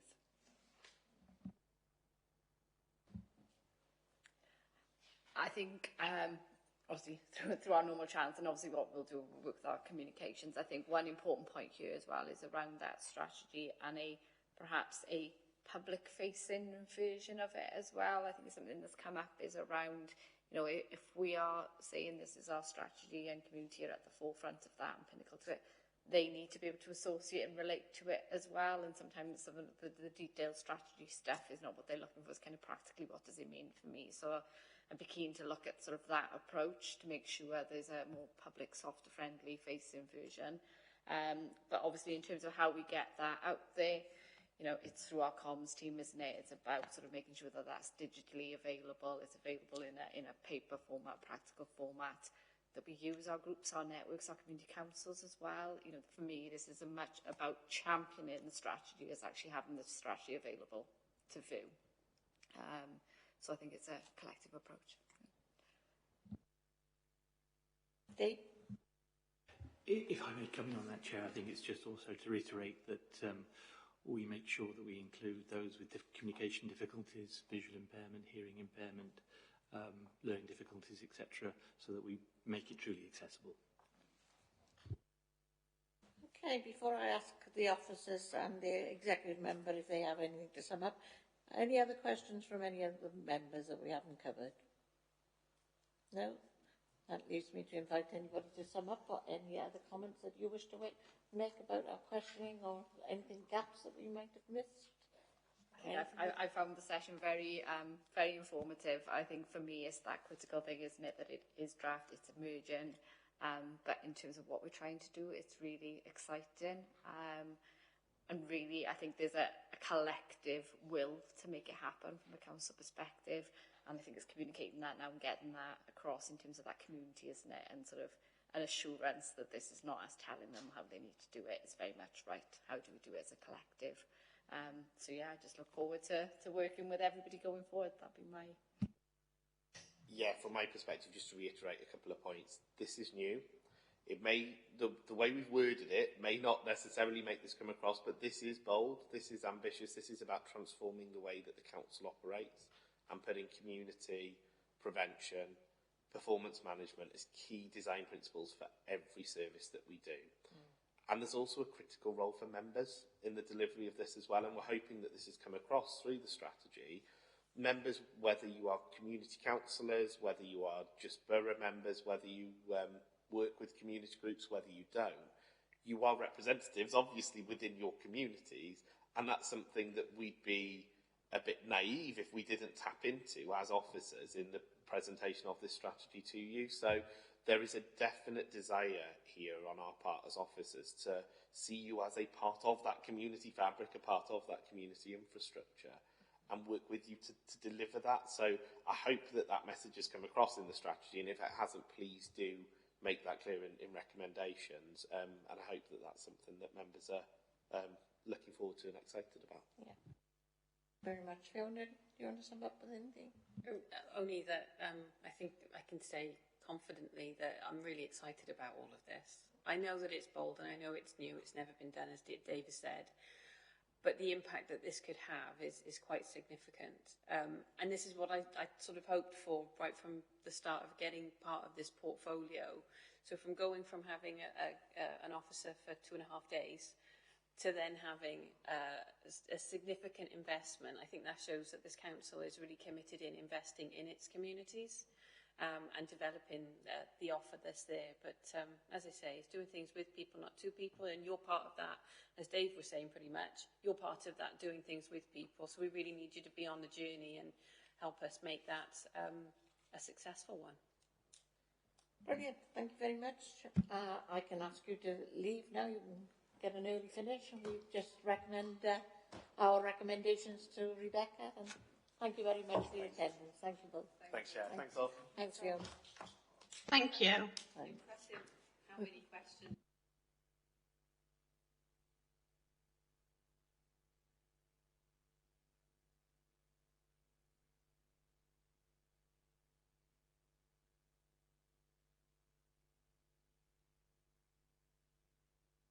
Members, can I please remind you that the meeting is still in formal proceedings and still being webcast, so can I refer you now to the scrutiny activity and invite you to offer your recommendations. We picked up on some, and can I hand over to Rebecca to bring it all together for us, please?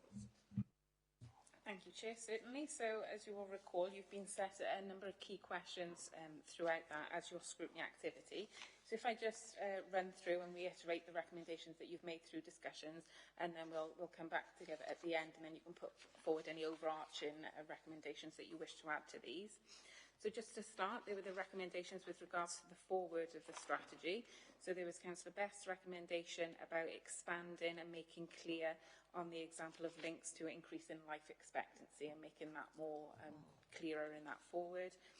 Then also there was the recommendation, you put it forward, Councillor Williams, under vision and mission statement, but Dave suggested it would be more appropriate to pull it up into the forward, and that was building on the reference to the relationship of the role of community councils, and that should be more explicit.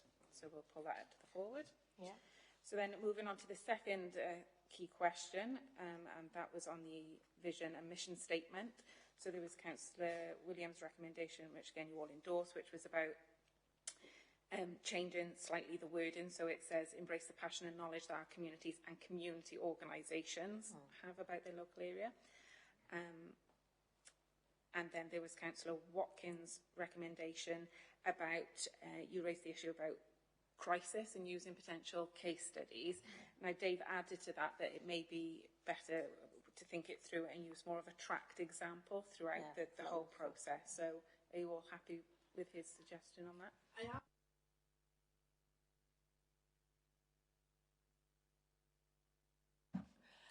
No, I am happy with the idea of a case study. I always think they're useful in any examples.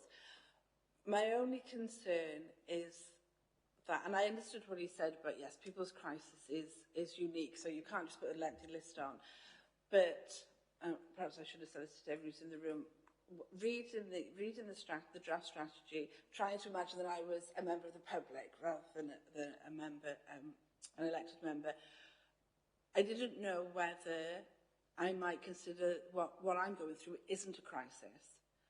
You know, so then I wouldn't access any of those things because I wouldn't feel that whatever my circumstance was, that it was bad enough to be called a crisis, and therefore I wouldn't persist and find assistance. Does that make sense? So I thought maybe some examples, but we made it clear that that's not an exhaustive list. Just to make it clear that they are examples, but there's others. I don't know.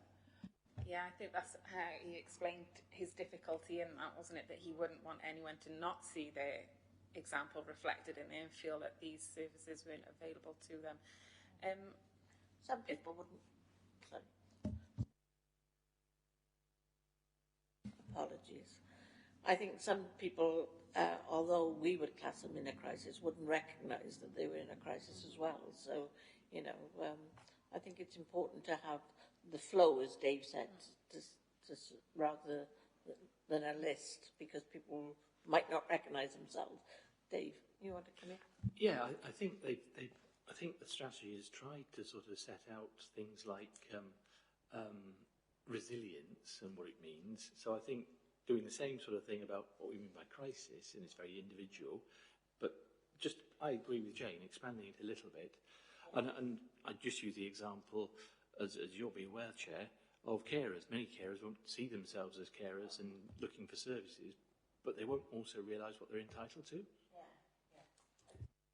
So perhaps if we frame it more broadly and that Dave explores options for reflecting and giving examples to people of how they might find themselves in crisis, to see if he can find a best way of doing that. Yes. Yeah. Yeah, I know. I think that would be good. Thank you. Okay, so that was that. I'm moving on to the next question. Sorry, yeah. Sorry, Councillor Clarkson. Sorry, Linda. Come in. Thanks. I just wanted to add that I think it's that issue of terminology again. Crisis is quite a strong word, and it is very subjective. Maybe difficulty coping with the situation. Dave could explore putting an extra level of terminology into the strategy that makes it a little bit more, because the same. At carer, they may be used to coping under extreme circumstances, but they hit a point where they're not coping so well. So that could be a trigger. They won't call it a crisis, but it's a trigger to go and look for some extra support. So it's how to get some terminology together that just flags up. You don't have to be on your knees, last resort, can't cope anymore, but starting to have some difficulties or struggling. Present early, basically, is the best thing with any of these strategies. If in doubt, just reach out, ask. So if Dave can reflect that in the strategies, thank you. Thank you, Councillor Clarkson.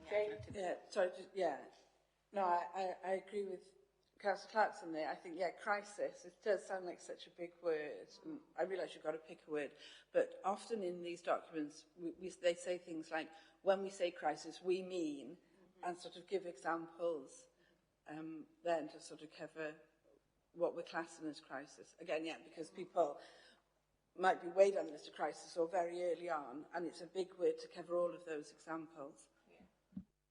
So we can come to some thought on that. Yes, thank you, members. Okay, moving on to the next key question then, and that was with regards to the threats to resilience. So now these you put forward as potential recommendations. So there was losing a loved one you consider to be a huge threat to resilience. There was also access to digital tools such as the internet, and the impact that poverty might have on that, and then the gaps in mental health provision. And then Councillor Clarkson also raised the point about the transition into retirement. And now, when Dave commented on that, he proposed that may be better considered as examples of transitions rather than within that list of threats of resilience. So are you all happy to put that as a recommendation, that it be considered as in the transition section rather than the list of threats? Yeah. Lovely, thank you. Beck, can I ask Yes, how would they measure the performance of these threats? Because I don't think we've asked that. How are they going to measure the performances from what they got now to what they could have? I think we did touch upon it when we were looking at sort of how we're going to be able to evaluate the outcomes of some of the actions. We spoke about that a bit earlier on, didn't we? And of course, it's covered off in those heat maps, so it's perceived threats and then the actual reflected in the actual map, so it is covered off in those ways. Okay, so moving on to the next point, and that was the key question around whether the right strength of communities had been identified. And Councillor Williams, you raised the recommendation about it would be useful to reference how a person can be signposted to relevant services, and also reference to the one-stop shop facilities within the strategy as well. Are you happy with that? Yep. Absolutely. Before you jump on to the next one, there was a point on question 11, wasn't there, that Dave picked up on? Yeah, so there was the point about education and informing people. So whilst that wasn't a specific recommendation that you put in at the end, I did highlight that should be a more prominent feature within that section. That was Councillor Seaborn's point. We're happy to include that bit, the education bit. Also, before we get to the recommendations on this section, there was one in discussions from Councillor Williams that arose about working with our partner organisations, more closely, such as Bron Avon, on those risk assessments and making it more of a how this can happen approach rather than a why this can't happen. Everybody happy with that recommendation? Yes, please. Okay, so then moving on to the list of recommendations that you'd put forward and discussed then, there was the recommendation from Councillor Williams with regards to Objective 1, and that it would be helpful to highlight that we have faith groups that often take a leadership role under that leadership section. Then there was Councillor Lucy Williams on Objective 2. Now this one, there was some discussion on this one. This was about useful to signpost within this section as to where people can access a list of provision of community assets. Now obviously there was some discussion on that, as it's very difficult to have up-to-date directories, and they don't want the strategy to become a list of that. So are you happy that he covered that off in his response rather than putting that forward as a recommendation? I am, because there are other documents. Community Council produces a document of this type of directory as well. There's a number of independent directories going around. So I think it also gets picked up in the one that we made about the one-stop shop. So I feel there's an overlap and we've covered it there. Okay, then there was, with regards to Objective 4, Councillor Evans, about the use of links in the strategy, which they said they were doing, but there's also about making it accessible to people who are not digitally enabled. Yeah. Then again with Objective 4, there was Councillor Clarkson's recommendation about using a percentage, although they will keep track of the numbers as their baseline information on that objective. And then under Objective 5, there was Councillor David Williams' recommendation on third sector grant programme, and that enabler hadn't been particularly touched on within this strategy. And it was important to highlight the role of town and community councils in supporting this grant process. So that needs greater reference. Yeah. I agree. Yeah. Are we happy to agree that all those recommendations to go forward? Yes, please. Thank you. Okay, then moving on with regards to the final specifically set question, which was around the heat maps. Now again, you put these two recommendations forward. There was Councillor Clarkson's about more explanation around actual and perceived issues and the heat maps, providing greater explanation for the readers. Yeah. Then there was also Councillor Watkins about the activities map on the final page. Now, Dave did answer these questions, explaining that this is just a very rough draft, and once it's all been, mapped out and gone through our comms team, and they'll make it look more like a strategy, that these will be addressed. So I didn't know if you just wanted to put something in the comments rather than an actual recommendation, just to reflect that on those. Yeah, no, I'm happy for that. I'm just saying we'd have a finished article. Sorry, Jean. Sorry, put it in then. I'd put my hand up, but I couldn't see me. Yeah. No, go on, Steve. I'm just saying that if you want to ask a question, if this in the finished article, could us as members see the finished article when it's done? It will be going to council. So once the draft is put into final version, it will be going to council. So we all have to agree it and take it through council. So yeah, but wouldn't it be nice for members to have a look before it went to council? I'll speak to officers and see. Obviously, we can arrange that, Councillor Evans, and obviously there's a consultation period as well. That it'll be going out for consultation before it gets sent to council, so that will be covered off. You can have your chance to have further points on that. Right, Jane, you want to? Yeah, no, I just wanted to let Beck know I'm quite happy for that not to be a formal recommendation, but yeah, just a comment. Okay. Councillor Clarkson?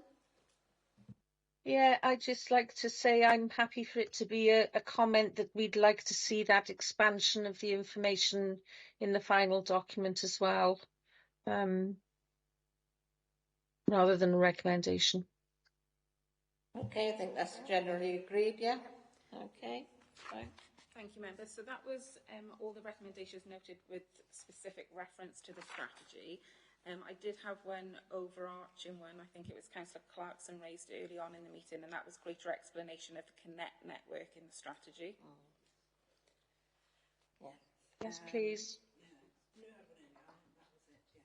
And I didn't have any other overarching recommendations other than Councillor Williams, and this is more of a comment really than a recommendation, about making the document truly accessible to all, so disabilities, learning disabilities, blind.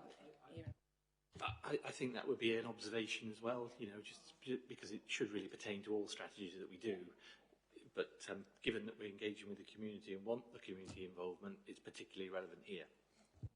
There was a final one that I made a note of, and that was the role of members. Yeah. They actually mentioned that it would, it will take into account the role that members play within their communities. So I don't know whether that's just a clarification or a recommendation that members take it forward into their communities once it's finalised, or I don't know. Could I briefly come in there, Chair? Linda? Just expanding on what Councillor Williams has said about making it accessible.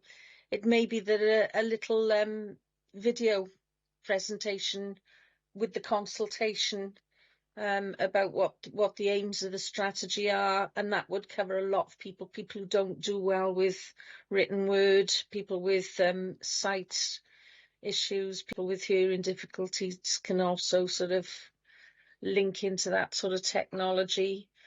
So whether just in preparation for the public consultation, do some sort of video presentation to go with it. I think we did pick up on the communications, didn't we? I don't know whether we've made that as a recommendation, but you know, it is really, well, that can come under the role of members as well. The communication for this strategy to go out to be successful needs to be, you know, communicated out there. So I agree. So, okay.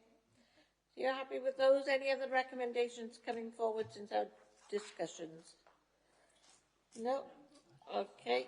That takes us to agenda item 6, which is the date of the next meeting. I'd just like to remind members, because I was one that turned up at 10 o'clock last time, that the meeting is 2 o'clock on the 5th of July, so 2 p.m. Thank you everyone for your attendance and contributions, and I'll now close the meeting. Thank you very much, everybody.